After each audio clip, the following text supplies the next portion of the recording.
जी अस्सलाम वालेकुम जनाब। इलेक्शन का ऐलान हो गया, मुबारक हो सबको। मैं अपनी बात शुरू करने से पहले आपको वाक़या सुनाना चाहता हूँ। एक चौधरी सी, ਉਹਨੇ ਨਾ ਕੁੱਤਾ ਰੱਖਿਆ ਸੀ ਕਾਲੇ ਰੰਗ ਦਾ, ਨਾਮ ਵੀ ਉਹਦਾ ਕਾਲੂ ਸੀ। ਇੱਕ ਦਿਨ ਗੁੰਮ ਹੋ ਗਿਆ। ਚੌਧਰੀ ਨੇ ਆਪਣੇ ਨੌਕਰ ਚਾਕਰਾਂ ਨੂੰ ਆਖਿਆ ਕਿ ਆਲੇ ਦੁਆਲੇ ਢੂੰਡ ਕੇ ਲਿਆਓ। ਚੌਧਰੀ ਨਿਕਲਿਆ ਜਨਾਬ। ਸ਼ਾਮ ਨੂੰ ਆ ਕੇ ਆਂਦੇ ਨੇ ਜਨਾਬ ਕਾਲੂ ਕੋ ਨਹੀਂ ਲੱਭਾ। ਉਹਨੇ ਹੁਣ ਕੀ ਕਰੀਏ। ਉਹਨੇ जनाब हूँ काले रंग के कई कुत्ते ने नौकर आख्या सी कहीं ढूंढीए। चौधरी ने आख्या जी जिन्ने काले रंग के कुत्ते ने ना वो मारने शुरू कर दिओ, तुहानूं कालू अपने की पहचान तो है वे। जनाब उन्होंने इलाके के आले दुआले पिंडां जिन्ने भी काले रंग के कुत्ते उन्होंने मारना शुरू कर छड़िया। नाल मस्जिदां ऐलान कराया जी काला कुत्ता जिथे नज़र आवे सानूं दस्सिया जाए। ढूंढद्या जनाब जी कोई ना कालू कुत्ता लब्भा, पता नहीं कित्थे टुर गया सी। बहरहाल चौधरी ने कुत्ते काले रंग के मरवा छड़े।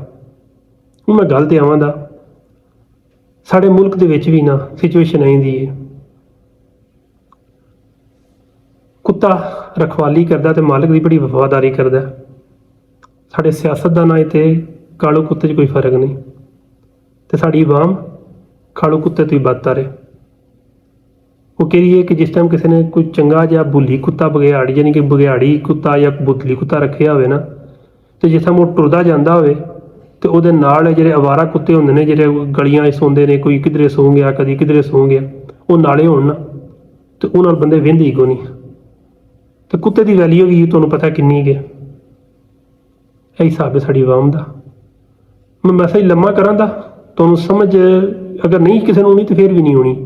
बहरहाल इन्ना कह दियां दा कि जिन्ना चिर कालू कुत्ता नहीं लभना उन्ना चिर आले दुआले कुत्ते भी मरदे रहने ने। तो अगर गल कालू कुत्ते की मुक गई तो फिर चौधरी आप ही अपनी ना जगह की हिफाजत करेगा, अपनी जिन्ने भी डेरा अड्डारी जो भी है ना चौधरी अपना निज़ाम आप ही करेगा। इसलिए जनाब तैयारी करो, अगर कालू कुत्ता ना लभा तो जून तक तो फिर जनाब दिसंबर के एंड तक चौधरी हुक्मरान होवेगा। ये भी नहीं समझ आई तो तुहानूं फिर ये शऊर तो बाद गैरत की जरूरत है। फिर भी नहीं समझ आती पई तो 1856 तो पहला 57 तो पहला की जंगे आज़ादी की ना तारीख पढ़ लो।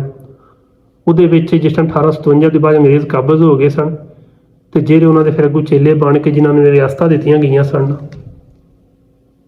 तो उन्हें यशी की सी तो चौधरी सनी तो हुण भी चौधरी अगे आ रहे जी। जिस टाइम गैरत मग जाए तो फिर कालू कुत्ता तो या तो बदतर ही होंदे ने, अवारा कुत्ते की बराबर साड़ी वैल्यू रह जाती है। फीमान अल्लाह।